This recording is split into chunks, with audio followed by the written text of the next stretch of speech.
Timberwolves last year in a series where they could have and probably should have beat the Memphis Grizzlies and gave away 3 games. Like, just gift wrap Memphis 3 games. Here, take it. And Memphis did what they were supposed to do. They closed it out. Some of the same issues. You get these big games, you get these big-time matchups. You cannot have Karl Anthony Towns in foul trouble every time you have these games. It's just not going to work. He's too important to your offense. They are very short-handed at the big position, which is why we saw a lot of Kyle Anderson at the 5 today. Naz Reid is out with a hand injury. And Rudy Gobert is obviously out with the suspension. So they were very limited in size. And Cat ended up in foul trouble again. And you just can't keep having that every time you have these big games. Anthony Edwards really struggled bad. I was a little disappointed in his lack of aggressiveness on the offensive end. I thought he settled early on. I thought he settled for a lot of standstill jump shots, get the ball, face the guy up, and then was just settling for the jump shot. And I thought in turn it cost him his rhythm. So he was never able to find a rhythm in the game. And ultimately that hurt the Minnesota Timberwolves. Ant-Man did some things that I really loved and thought when I saw them that it would propel him to having a great game, which is wanted the LeBron matchup.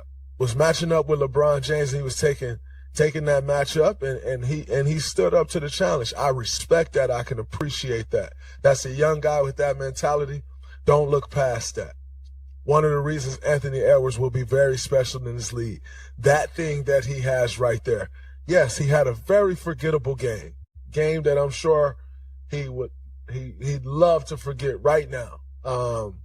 Quite frankly, tomorrow he will, because you got to move on to that next game. But the settling did not help him. There was something else that Anthony Edwards did that makes you that, like, if it doesn't excite you, I don't know what you're watching. And that is, guy comes flying down the lane. If I'm not mistaken, I think it was Rui Hachimura. Anthony Edwards tested him at the rim.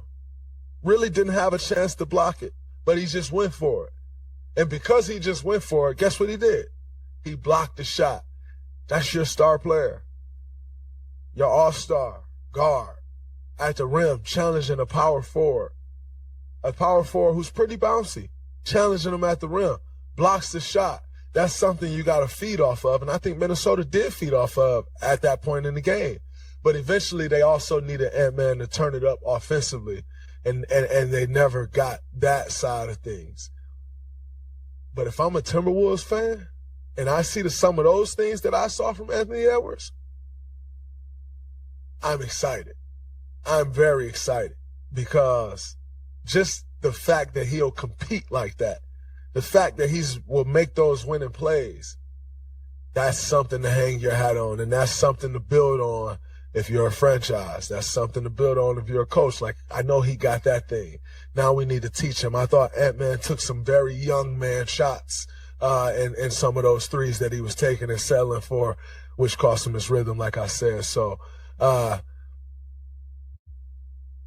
unfortunately, they didn't win, because if they did, everybody would be talking about this guy. Kyle Anderson was incredible. Kyle Anderson got a steal on LeBron. LeBron tried to throw it out of like the double. No, Anthony Davis, I'm sorry. Anthony Davis tried to throw it out of double team. Kyle Anderson, go gadget arm, came out of nowhere and got the steal. And I started yelling like, see, I knew that wasn't me, man. Like, if you remember back when we played the Timberwolves recently, maybe like a week and a half, 2 weeks ago, I turned the ball over at the end of the game. And I'm telling you, Kyle Anderson's arm was not there. Like, I can pass the ball. Clay, I'm getting the ball to Clay. We're about to shoot free throw. His arm was not there. Those go gadget arms come out of nowhere. And he make a lot of plays. He get a lot of deflections, comes up with a lot of loose balls. That is one of his skills. He has a knack for that. It's incredible. And you'll always underestimate how long his arms are, and they just come out within the blink of an eye.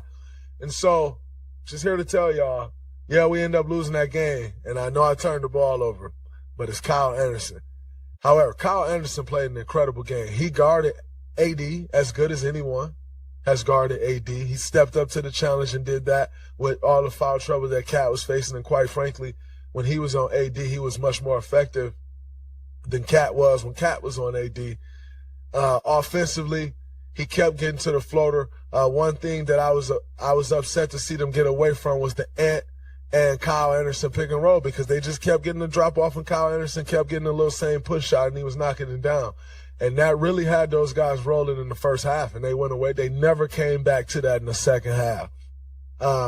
Also the mark of a young team, and where as he continued to grow and blossom into himself, he'll start to notice and pick up on those things. But as I said, you just needed a little more aggression. I also thought Minnesota's coach, who I am a huge fan of Finch. I think he does a great job. I think he's an incredible coach. I thought he could have got them into some more sets. A lot of that second half, they were coming down, not really getting into sets, getting bad shots. And then late there in the game, they kept going to like this Karl Towns pick and roll, getting a switch and ISO on Cat. But they weren't getting anything out of the ISO. They were just loading up on Cat, and he was taking tough shots. There was a couple times, where, you're like ISOing him against LeBron or getting a switch. They got to switch a couple times at the top of the key, like at the free throw line and a little bit above the free throw line at the top of the key, with like Austin Reeves on them. But they're so loaded up, like there's nowhere to go. And they kept going back to that. Like the last 5 minutes of the game, they went to that every time. And like at some point, I wanted to see Ant say, man, move out the way. Let me go. Let me go handle what I can handle. Let me get downhill. Those last couple possessions, he got to the hole a couple times. And that's what you needed to see more of. And they kept running the pick and roll, getting the ISO switch. And I just didn't like that. The Lakers are a very lengthy team. You're ISO, and they're in gaps. They're closing those gaps. They're making the floor look super crowded. And it was not beneficial. And they got nothing from it and just kept going to it. And I did not understand that. And ultimately, it ended up costing them the game. A lot of credit to Darvin Ham. Why does Darvin Ham get a lot of credit? Darvin Ham gets a lot of credit because the X factor in tonight's game for the Los Angeles Lakers was none other than Dennis Schroeder. And Schroeder, what Dennis is back with the Lakers because Dennis has a relationship with Darvin Ham, who was Dennis's assistant coach when Dennis was thriving in Atlanta. If you remember how Dennis left, there was the news of the contract that he didn't accept, and, so on and so forth. He left and went to the Boston Celtics once the market went dry. Didn't work out there, got traded to Houston. Season over pretty quickly, and then he ends up back with the Lakers after having an incredible Eurobasket last year, which also probably helped Dennis end up back with the Lakers. And because of his relationship with Darvin Ham, he comes back with the Lakers. The Lakers take another chance on him.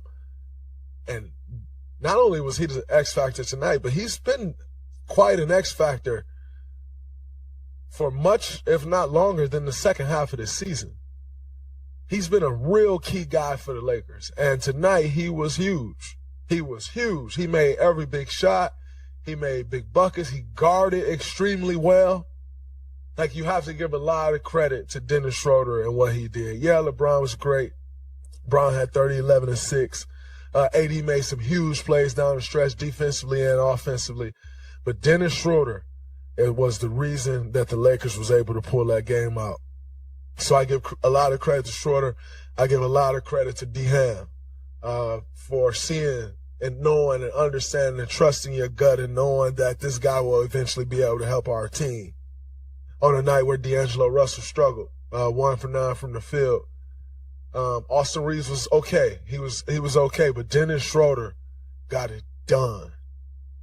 And ultimately was the reason that the Lakers was able to take that game. Now the Lakers are facing up with the Memphis Grizzlies.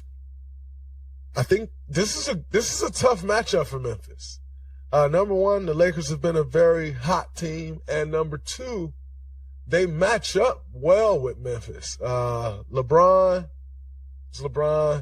AD and Jaren Jackson. two great shot blockers, rim protectors.